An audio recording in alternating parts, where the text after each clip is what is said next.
أعوذ بالله من الشيطان الرجيم. بسم الله الرحمن الرحيم. إن الحمد لله نحمده ونستعينه ونستغفره ونعوذ بالله من شرور أنفسنا وسيئات أعمالنا. من يهده الله فلا مضل له ومن يضلل فلا هادي له، وأشهد أن لا إله إلا الله وحده لا شريك له، وأشهد أن محمدا عبده ورسوله صلى الله عليه وآله وسلم تسليما كثيرا. أما بعد، د سرور کائنات صلی الله علیه و آله وسلم ژوند. محترم ورونو، زموږ قصه دې ځای ته رارسېدلې وه. عبدالله ابن سلام د مدینې منورې د یهودو د لویو علماو او احبارو څخه و. دی وایي زه د خپلې خاله سره ناست وم، خبر راغلی چې محمد صلی الله علیه و آله وسلم مدینې منورې ته راورسېدی. د په لوړ آواز سره تکبیر ووایه، الله اکبر. خاله په تعجب کې سوه چې عبدالله څنګه د دغه سړي په راتګ سره چې وایي نبي دی تکبیر وایي. نو خاله یې ورته وویل، قسم دی که موسی ابن عمران راغلی وای تا به داسې تکبیر نه وای ویلی. عبدالله ابن سلام رضی الله تعالی عنه ورته وویل، خاله دغه سړی او موسی ورونه دي، هغه نبي و او دی هم نبي دی. خاله یې ورته وویل، ستا پر حال دې افسوس وي، ته څنګه وایې چې دا سړی نبي دی؟ عبدالله ابن سلام رضی الله تعالی عنه ورته وویل، هغه ټوله علامې چې د نبي آخر زمان په باره کې په تورات کې ذکر سوي دي هغه ټوله په دو کې موجودې دي. خاله یې ورته ویل، ولاړ سه او ځان ته صحیح حال معلوم که. عبدالله ابن سلام رضی الله تعالی عنه هم په تلوار د بني نجار و منطقې ته ورغلی او د رسول الله صلی الله علیه و آله وسلم څخه یې ځینې داسې پوښتنې وکړې چې جواب یې بې له نبي څخه و بل چاته نه ور معلوم. کم وخت چې صحیح جوابونه واورېده پر هغه ځای او په هغه ساعت یې ایمان راوړی. عبدالله ابن سلام رضی الله تعالی عنه هغه اول یهودي دی چې په اسلام مشرفه کیږي. او بیا یې رسول الله صلی الله علیه و آله وسلم ته وویل، یا رسول الله، یهود تهمتي او بهتان ویونکی قوم دی، د مخه تر دې چې ته زما په باره کې پوښتنه ځینې وکړې، که زما په اسلام خبر سوه ستا په حضور کې پر ما بهتان او تهمتونه وایي، نو د مخه تر دې چې زما د اسلام خبر نشر سي، یهود او د هغو مشران راوغواړه او د دوی څخه زما په باره کې پوښتنه وکړه. رسول الله صلی الله علیه و آله وسلم یهود راوغوښته او عبدالله ابن سلام رضی الله تعالی عنه د هلته په یوه خونه کې پټ سو. یهود راغله او کښېنسته. رسول الله صلی الله علیه و آله وسلم دوی و اسلام ته دعوت کړه، خو دوی انکار کوي او اسلام نه قبلوي. بیا نو رسول الله صلی الله علیه و آله وسلم د عبدالله ابن سلام په باره کې پوښتنه ځینې وکړه چې عبدالله ابن سلام په تاسې کې کم مقام او درجه لري. یهود ویل، هغه په موږ کې لوی عالم او د لوی عالم زوی دی، زموږ سردار او د سردار زوی دی، په موږ کې د ښه او لوی مقام خاوند دی. رسول الله صلی الله علیه و آله وسلم وفرمایل، که هغه ایمان راوړي بیا تاسې څه وایاست؟ یهود ویل، الله دې د دې کاره څخه وساتي، او دا جمله یې دوه درې واره تکرار کړه. عبدالله ابن سلام رضی الله تعالی عنه د هغه پټ ځای څخه راووتی او ویل، اشهد ان لا اله الا الله و اشهد ان محمدا رسول الله. دا پر یهودو لوی دلیل و چې دا دین حق دی. مګر یهودو څه وویل؟ یهودو وویل، دی په موږ کې بې عقل، درواغجن او جاهل دی، او د ده نور بد یې بیانول. دغه د یهودو غدر او خیانت دی. لږ وخت د مخه یې اقرار کاوه چې عبدالله په موږ کې عالم، مشر او شریف دی، مګر چې ویلې ده چې خبره د دوی په نفع او فایده نه ده. نور څه وایي؟ ورونو، یهود وفا او وعده نه لري. په عربي کې متل دی چې وایي، الیهود لیس لهم العهود دا هغه اوله تجربه وه چې رسول الله صلی الله علیه و آله وسلم او مسلمانانو ته د مدینې منورې د داخلېدو په اوله ورځ حاصله سوه. ورونو، موږ د نوې ټولنې د جوړېدو دپاره د مشکلاتو خبرې کولې او دغه ذکر سوي د درو ډلو مسلمانانو، مشرکانو او یهودو مشکلات هغه مشکلات وه چې د داخله څخه متوجه وه، مګر د خارجه څخه هغه شریره قوه چې د مسلمانانو ضد او د اسلام دشمنه وه هغه قریش وه. د 10 کلو راهیسې هغه چې مسلمانان د دوی تر لاس لاندې وه د عذاب ټوله طریقې که وهل او ټکول وه، که عذابونه او آزارونه وه، که لوږې او مقاطعې وې، ټوله یې پر استعمال کړې. بیا چې مسلمانان و مدینې منورې ته هجرت وکړي او لاړه، د دوی ټول مالونه یې که مځکې وې، که کورونه، که مالونه وه، که حیوانات، ټوله یې غصب او مصادره کړه. د دوی او د دوی د ښځو او اولادو په مابین کې جلاوالی راوستی او پر کومو کسانو چې قدرت پیدا کوي هغه یې بندیان کړه او عذابونه یې ورکول. یوازې دا نه وه، بلکې د رسول الله صلی الله علیه و آله وسلم چې د اسلامي دعوت خاوند و د وژلو اراده یې هم وکړه چې دی علیه الصلاة وسلام او د ده دعوت ټوله د بینه یوسي او د دغه دسیسې د عملي کولو دپاره یې خپل ټول طاقت استعمال کړي. پس له دغه ټولو عذابو او آزارو چې مسلمانانو و داسې مځکې ته هجرت وکړي چې د دوی څخه 500 کیلومتره لرې وه، بیا یې په سیاسي عمل لاس پورې کړي. قریشو په عربو کې دیني او دنیوي صدارت او ریاست درلودی، ځکه دوی د حرم اوسېدونکي وه او د بیت الله شریف تصرف د دوی په لاس کې و. نو یې د جزیرة العرب نور مشرکان د اهل مدینه پر ضد وپارول تر داسې اندازې چې مدینه منوره د شدید مقاطعې په حالت کې سوه.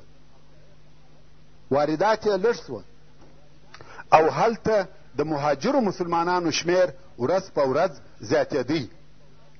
او دا معلومه خبره وه چې د مکې مکرمې د طاغي مشرکانو او د مسلمانانو په مابین کې په نوي یا د هجرت په وطن کې جنگي حالت برقراره و او دا د مسلمانانو حق و چې د مکې مکرمې د طاغیانو مالونه مصادره کړي او واخلي، لکه څرنګه چې هغو د دوی مالونه مصادره کړي او اخیستي وه او پر هغو هغسې عذابونه تیر کړي لکه پر دوی چې تیر کړي وه او د هغو د ژوند په لار کې هغسې مشاکل پیدا کړي لکه دوی ته چې پیدا کړي وه، کاسه په کاسه ورکړي. دا هم د دې دپاره چې دغه کفار د مسلمانانو د نیستي کولو قدرت ونه لري او د دوی د اسلامي دعوت د مخنیوي وسایل یې د لاسه ووځي. دا هغه قضیې او مشکلات وه چې رسول الله صلی الله علیه و آله وسلم د یوه رسول او لارښوونکي، د یوه امام او قائد په صفت ورسره مخامخ و. او رسول الله صلی الله علیه و آله وسلم د رسول او رهبر په صفت په مدینه منوره کې دغه وظایف انجام کړه او هر قوم ته د رحمت او شفقت یا شدت او عذاب څخه هغه ورکړه چې د هغه شي مستحق او لائق وه. او په دې کې هیڅ شک نسته چې د رسول الله صلی الله علیه و آله وسلم رحمت پر شدت غالب و، تر څو چې په لږو کلو کې امریت او اداره و اسلام او مسلمانانو ته راوګرځېده. ویونکي یا اوریدونکي به دغه کیفیت په راتلونکي بیان کې په ښکاره سره وویني، څرنګه چې موږ اوس د هجرت د شروع واقعات بیانوو. نو یوه واقعه دا وه چې د هجرت په شروع او ابتدا کې د انصارو د مشرانو څخه یو مشر چې اسعد ابن زراره رضی الله تعالی عنه وفات سو. دا هغه څوک دی چې تر هجرت د مخه د جمعې اول منځ د ده رضی الله تعالی عنه په کور کې ادا سو او د دغه لمانځه خطبه هم د رضی الله تعالی عنه وویل. نو د اسعد ابن زراره رضی الله تعالی عنه وفات د هغه لویو واقعو څخه دی چې د هجرت په شروع کې پیښې سوي دي. او یوه بله واقعه دا وه کم وخت چې رسول الله صلی الله علیه و آله وسلم و مکې مکرمې ته نفر ولېږي چې د مکې مکرمې څخه د رسول الله صلی الله علیه و آله وسلم او ابوبکر صدیق رضی الله تعالی عنه کورنۍ راولي، تر دغه وخته د هجرت 4 میاشتې تېرې سوي وې او په دغه 4 میاشتو کې په ټولو مسلمانانو کې هیڅ داسې نر کوچنی نه پیدا سوی چې ژوندی دې پاته سي. په مسلمانانو کې چې به هر نر کوچنی وزېږدی مړ به سو. ټول نوي کوچنیان چې پیدا کېده یا به انجونې وې یا به مړه کېده. دلته یهودو آوازه واچول چې موږ په مسلمانانو سحر کړی دی چې د دوی به هیڅ نر کوچنی نه پاته کېږي او په دې طریقه سره د مسلمانانو ریښه خیږي. مشران به کرار مري او نوی کوچنی به نه پکښې پیدا کېږي. چې پیدا سي هغه به مري، چې دا د مسلمانانو د نیستي کېدو سبب ګرځي. او رښتیا هم په مسلمانانو کې 4 میاشتې پرله پسې داسې نر کوچنی نسو پیدا چې ژوندی دې پاته سي. د مدینې منورې پوره او کامل ښار او په 100 کورونه او په 4 میاشتو کې د نر کوچني نه پیدا کېده ډېره عجبه وه. تر داسې اندازې چې خلقو د یهودو دغه آوازه ومنل چې رښتیا یې سحر کړی دی، ځکه په دنیا کې به داسې ښار نه وي چې په 4 میاشتو کې دې نر کوچنی نسي پکښې پیدا، مګر په مدینه منوره کې دا واقعه پیښه سوه. نو ځکه خلقو دغه آوازه رښتیا وبلل، تر څو چې اسماء د ابوبکر صدیق رضی الله تعالی عنه لور په داسې حال کې مدینې منورې ته راغله چې د حمل آخري میاشت یې وه. اسماء د زبیر ابن العوام رضی الله تعالی عنه ښځه وه او زبیر رضی الله تعالی عنه د رسول الله صلی الله علیه و آله وسلم د عمه صفیه بنت عبدالمطلب زوی دی. نو اوس چې اسماء رضی الله تعالی عنها مدینې منورې ته راغله حامله او د حمل یې آخري میاشت ده او لږ موده وروسته زوی پیدا سو چې عبدالله ابن زبیر رضی الله تعالی عنه دی او مړ هم نسو. اسماء رضی الله تعالی عنها وویل چې عبدالله و رسول الله صلی الله علیه و آله وسلم ته ورولئ، په مسلمانانو کې نر کوچنی پیدا کیږي او نه مري. رسول الله صلی الله علیه و آله وسلم ډېر په خوشحاله سو. رسول الله صلی الله علیه و آله وسلم په خپله مبارکه خوله کې خرما وژول او بیا یې د عبدالله ابن زبیر رضی الله تعالی عنه په خوله کې ورکښېښول. نو هغه اول شی چې د عبدالله نس ته ورغلی هغه د رسول الله صلی الله علیه و آله وسلم مبارکې ناړې وې. د عبدالله په ولادت او ژوندي پاته کېدو مسلمانان ډېر خوشحاله سوه. د ډېرې خوشحالۍ څخه یې عبدالله پر سرو ګرځاوه. مسلمانانو د مدینې منورې په لارو او کوڅو کې د خوشحالۍ مظاهره وکړه او په لوړ آواز یې تکبیرونه ویل، الله اکبر الله اکبر. دا ټوله د نر کوچني د پیدا کېدو په سبب چې مړ هم نسو. او د خوشحالۍ ځای دا و چې د یهودو هغه د سحر آوازه هم په ماته سوه. نو د عبدالله ابن زبیر رضی الله تعالی عنه پیدا کېدل د مسلمانانو په تاریخ کې لو فتح بلل کېږي. عبدالله ابن عمر رضی الله تعالی عنه چې د عبدالله ابن زبیر رضی الله تعالی عنه د ولادت ورځ لیدلې ده چې په دغه ورځ صحابه کرامو د ده د زیږېدو په سبب تکبیرونه ویل او بیا یې د ده رضی الله تعالی عنه د شهادت ورځ هم ولیده چې د حجاج بن یوسف الثقفي لښکرو شهید کړي او هغو هم تکبیر وایه. نو عبدالله ابن عمر رضی الله تعالی عنه وایي د عبدالله ابن زبیر د پیدا کېدو ورځ مې ولیده او بیا مې د ده د شهادت ورځ ولیده. قسم په الله هغه کسان چې د ده د ولادت په ورځ یې تکبیر وایه تر هغو کسانو ښه او بهتر وه چې د ده د شهادت په ورځ یې تکبیر وایه. ورونو، د ده د ولادت په ورځ صحابه کرامو تکبیر وایه او د ده د شهادت په ورځ د حجاج یاغي او باغي لښکرو تکبیر وایه. او په دغه وختو کې رسول الله صلی الله علیه و آله وسلم ام المؤمنین حضرت عایشه رضی الله تعالی عنها په نکاح کړه. ورونو، دغه یو څه واقعات مې ستاسې د معلوماتو د زیاتوالي دپاره درته بیان کړه. موږ مخکې وویل چې رسول الله صلی الله علیه و آله وسلم د جمعې په ورځ د هجرت په اول کال د ربیع الاول د میاشتې په 12 تاریخ چې د میلادي 622 کال د سپتمبر د میاشتې د 28 تاریخ سره برابر و، په مدینه منوره کې د بني نجار په منطقه کې د ابو ایوب انصاري رضی الله تعالی عنه د کور مخته د خپلې اوښې څخه کښته سو او ویې فرمیل ان شاء الله منزل یا د استوګنې ځای دلته دی.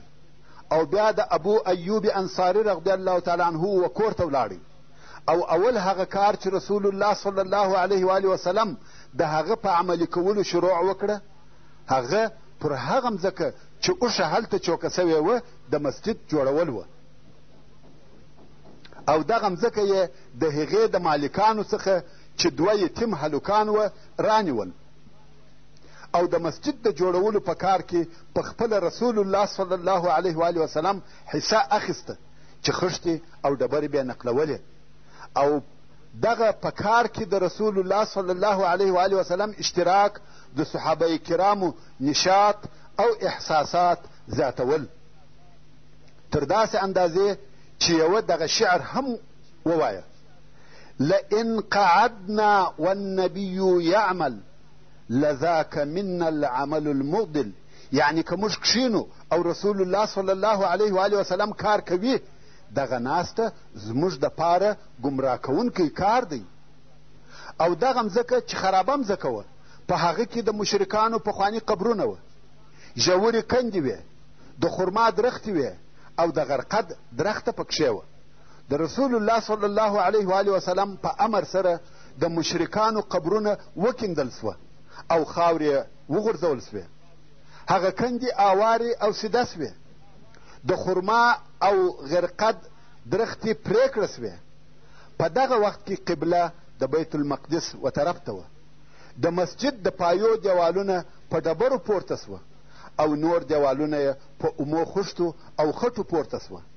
چت یې د خرما په شاخلو پټ کړه سو او د مابین عمودونه یې د خرما د درختې د تنو څخه ورکړه سوه. پر مځکه یې شګې او ریګ اوار سوه و مسجد ته 3 دروازې ورکول سوې. د مسجد اوږدوالی 100 ذراعه و او بر یې هم د غونه یا تر دغه لږ کم و. د مسجد و څنګ یا بغل ته په اومو خښتو کوټې یا حجرې جوړې سوې چې سرونه یې په شاخلو او د خرما په بلګو پټ سوه چې دا د رسول الله صلی الله علیه و آله وسلم د ازواجو مطهراتو خونې او حجرې وې. کم وخت چې د دغه حجرو بنا پورته او کامله سوه نو رسول الله صلی الله علیه و آله وسلم د ابو ایوب انصاري رضی الله تعالی عنه د کوره څخه و دغه حجرو ته ورنقل سو. او دا مو هم درته وویل چې مسجد یوازې د لمنځو د ادا کولو ځای نه و بلکې یوه مدرسه یا پوهنتون هم و چې مسلمانانو هلته اسلامي تعلیمات او توجیهات زده کول. او مسجد د هغه مجلسو ځای و چې هلته هغه مختلفې قبیلې پخلا کېدې کوم چې د جاهلیت د وختو څخه نفرت او نزاع جنگ او جدل په مابین کې پاته وه. او مسجد د اسلامي شؤونو د ادارې ځای و او مسجد لکه د نن ورځې پارلمان هلته مشورتي او تنفیذي مجلسونه کېده. پر دې ټولو سربیره مسجد د هغو کسانو د استوګنې کور هم و چې فقیر مهاجر وه چې نه کور درلودی نه اهل نه اولاد درلودی نه قوم. او د هجرت په اول کال کې د لمانځه د رکعتو د زیاتوالي وحي نازلې سوې. ورونو د لمانځه په متعلق 3 مرحلې تېرې سوي دي. په اوله مرحله کې لمونځ اختیاري و، فرض نه و. هر چا چې به هر وخت هر څونه لمونځ کاوه د ده خوښه وه. هو رسول الله صلی الله علیه و آله وسلم خلق و لمانځه ته رابلل او تشویقول خو فرض نه و، اختیاري و. بېله د شپې د لمانځه څخه چې دغه د شپې لمونځ د یا ایها المزملو قم اللیل الا قلیلا په نزول سره اول یوازې پر رسول الله صلی الله علیه و آله وسلم فرض سو او بیا وروسته پر مسلمانانو هم فرض سو. مګر نور لمنځونه تر اسراء او معراجه پورې نه وه فرض، خو په معراج کې 5 لمنځونه فرض سوه. هو د مخه مسلمانانو لمنځونه کول خو فرض نه وه او بیا په معراج کې 5 لمنځونه پر ټولو مسلمانانو فرض سوه، خو ټول لمنځونه 2 رکعته وه. سهار، ماپښین، مازدیګر، ماښام، ماخوستن ټوله 2 رکعته وه، او مسلمانانو هم تر هجرته پورې 2 رکعته لمونځ کاوه. خو د هجرت په اول کال کې په ماپښین، مازدیګر، ماښام او ماخوستن کې زیاتوب وسو، او د سهار لمونځ پر هغه خپل حال 2 رکعته پاته سو، او تر دغه وخته اذان هم نه و. خلق د لمانځه دپاره بې له کمې علامې او غږه راټولېده. خلقو به په خپل فکر وخت سنجاوه، او د لمانځه د ادا کولو دپاره به په مسجد کې سره یوځای کېده. نو د هجرت په اولو وختو کې رسول الله صلی الله علیه و آله وسلم د داسې شي په باره کې فکر کاوه چې په هغه سره خلق خبر سي چې وخت د لمانځه دی، او په دې باره کې یې د صحابه کرامو سره مشوره وکړه. ځینو ویل چې بوق یعنې تولۍ به پیدا کو، دا یې نسوه خوښه، ځکه یهودو دغه تولۍ استعمالول. او چا بیا ویل چې ناقوس یعنې سرنا به پیدا کو، دا یې هم نسوه خوښه، ځکه سرنا بیا نصاراو استعمالول. خو په دغه ورځ پر کم خاص شي اتفاق ونسو او سره ولاړه. یو صحابي چې نوم یې عبدالله ابن زید و خوب ولیدی. ویې لیده چې یو سړی چې زرغونه کالي یې اغوستي دي، یوه سرنا ورسره ده. عبدالله ورته ویل سړی دا سرنا نه خرڅوې؟ هغه ویل څه په کوې؟ عبدالله ویل موږ د لمانځه دپاره خلق په خبروو.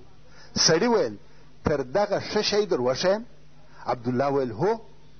سړي ویل هر وخت چې د لمانځه وخت سو په لوړ آواز سره وایاست الله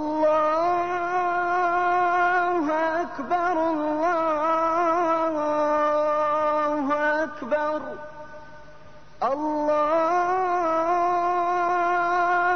اکبر الله اکبر اشهد ان لا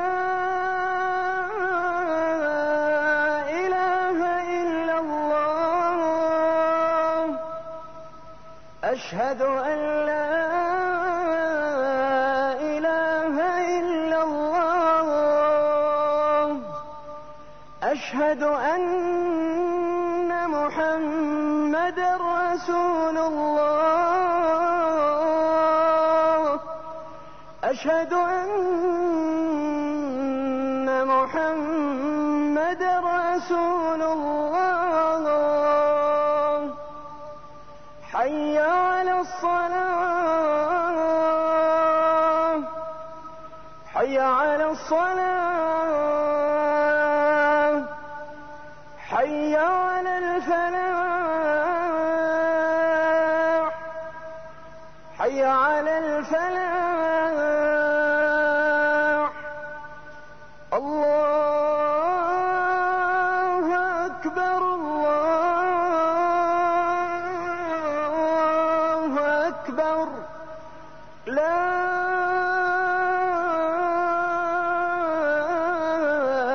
إله إلا الله. عبدالله ابن زید چې د خوبه راویښ سو، رسول الله صلی الله علیه و آله وسلم ته ورغلی او خپل خوب یې ورته ووایه.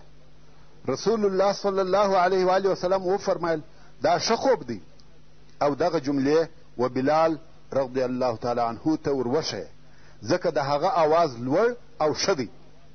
په دغه کې موږ ته د رسول الله صلی الله علیه و آله وسلم د طرفه تعلیم دی چې اذان باید هغه څوک وکړي چې آواز یې ښه او لوړ وي.